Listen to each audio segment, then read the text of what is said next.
মানুষ দোকান পাটে বসে গল্প আরাম করবে, কথাবার্তা বলবে, আনন্দ উল্লাস করবে। মানুষ গরু ছাগল নিয়ে হাটে যাবে,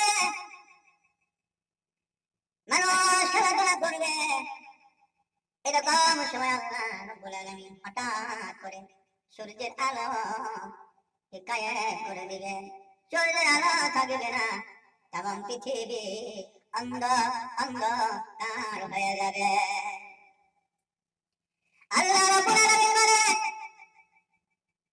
এই অন্ধকারের সময় মানুষ একে অপরের সাথে কথাবার্তা বলতে থাকবে আর বলবে কি হয়ে গেল।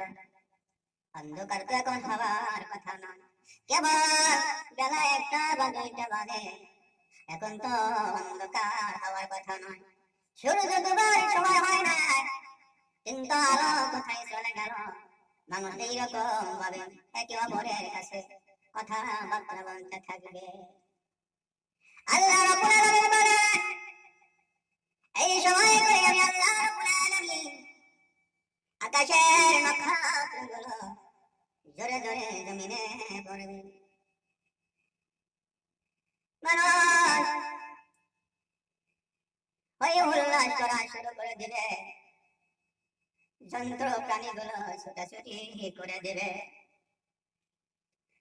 বন্য প্রাণীগুলো গ্রহ ছাগলগুলো এদিক ওদিক ছোটাছুটি করার জন্য লাফালাফি করবে। আল্লাহ রাব্বুল আলামিন বলেন, ও দুনিয়াবাসী, ওই দিন আসার আগে তোমরা সাবধান হয়ে যাও। আল্লাহ রাব্বুল আলামিন তার বান্দাদেরকে লক্ষ্য করে বলে, ও আমার বান্দারা, ওই অন্ধকার হওয়ার আগে তোমরা আমি আল্লাহকে চিনে আসো। আল্লাহ রাব্বুল আলামিন সূরা বাকারার ভিতরে উল্লেখ করেছেন, বন্য দেহধারী লোক, বন্য পশু পাখিগুলো সব এক জায়গায় জড়ো হয়ে যাবে, শয়তান পালাইতে থাকবে। গৃহপালিত বন্য পশু পাখিগুলো একত্রে যে মানুষকে দেখে ভয়ে পালাইয়া যেত, এখন সেই বন্য প্রাণীগুলো মানুষের কাছে আসবে আশ্রয়ের জন্য। মানুষ তাদের দিকে খেয়াল দিবে না, তাদেরকে লক্ষ্য করবে না। আল্লাহ নবী বলেন, কিয়ামতের সময় মানুষ কারো দিকে খেয়াল দেবে না।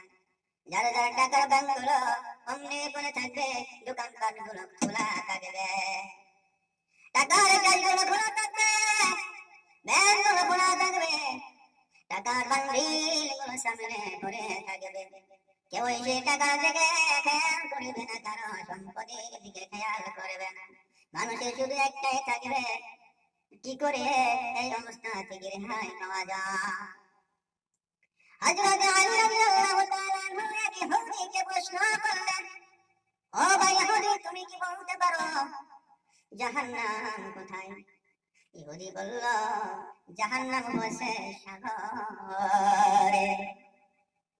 আল্লাহ রাব্বুল আলামিন বলেন, পানির ভিতরে সেদিন আগুন লেগে যাবে, মানুষ দেখতে পারবে সাগরের ভিতরে আগুন লেগে গেছে।